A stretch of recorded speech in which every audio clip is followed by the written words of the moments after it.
Hello, fabulous parents, grandparents, and guardians. Mrs. Green here. I am your local neighborhood learning specialist.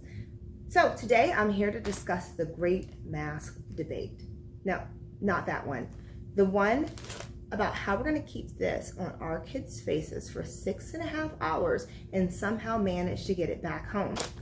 Now, I don't have a solution to that problem, but I do have a few tips that might help. Before I jump into that, I just want to let you know I watched the long 2.5-hour meeting so you wouldn't have to let you know that masks in the Brevard County schools, Brevard County public schools, they are going to be mandatory.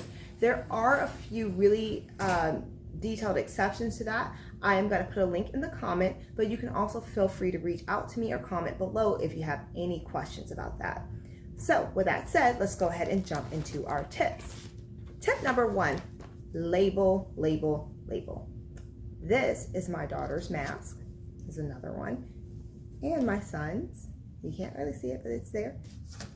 And another one. So how did I accomplish this? Super easy. $2 and a steady hand. It took me about 2 minutes. This is Puffy 3D paint. You can find it in the craft section in Walmart. It's washable. It goes on almost everything, it says.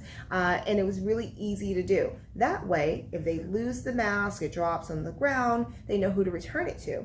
And when they eventually drop it next to someone whose look is exactly the same, they'll be able to easily read their name and say, oh, I know it's mine now. Also, for our little ones who can't quite read yet, this will help the teachers extremely because they'll be able to identify the mask and return it back to your child. I also considered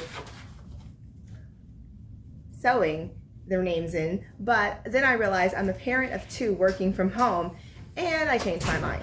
But if you have the time, inclination, and the skill, this is another really, really great way to getting your child's name on the mask. Tip number 2, set expectations. Kids, I have learned this as a teacher and as a parent, kids really rise to expectations. So go over the expectations of school and how it's going to look different, and go over wearing masks with them and explain to them why we are wearing the mask, why it's important, what the requirements are from the school. That way when they get there, they'll know the expectations and be able to follow those directions better than if they have to learn the expectations once they get to school. That's my tip number 2. Tip number 3, masks are uncomfortable and they can lead to some concerns like rashes or allergies.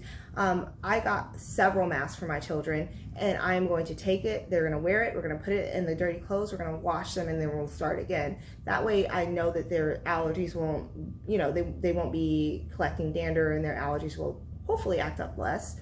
Also, I'm going to be reaching out to my pediatrician. I would recommend the same for you. And just keep a close eye, check for rashes, and see if your child is complaining about any concerns, and make sure you go to the pediatrician. There are creams and Allegra and things like that that can help children a lot. So definitely pay attention to that. Tip number, I think I'm on tip number 4. Please communicate with the teachers, with the principal, and with the school. I know there's a lot of concerns about what's happening at school, but the only way to really address those concerns is reaching out and creating that relationship. One of the concerns I saw that I've dealt with another parent is my child's small and they don't really understand they can't really verbalize as well. So what can we do? Well, there's masks that are clear. I don't have any with me, but there's some masks that have the little clear mouth areas. Maybe you communicate that to the teacher. Maybe they don't know about that, and see if they can wear it, or maybe we can get the entire class to buy one. Things like that can be done through open communication. So just please make sure that you're reaching out and communicating with the teachers. Well, you've done a wonderful job. Those are all of my tips. If you have questions or concerns or want me to do a different type of video, please just let me know in the comments below. I just want to say thank you because you are your child's first teacher and best advocate. My name is Mrs. Green. I am from Learning Forward, where we want to help families unlock possibilities. Have a great day.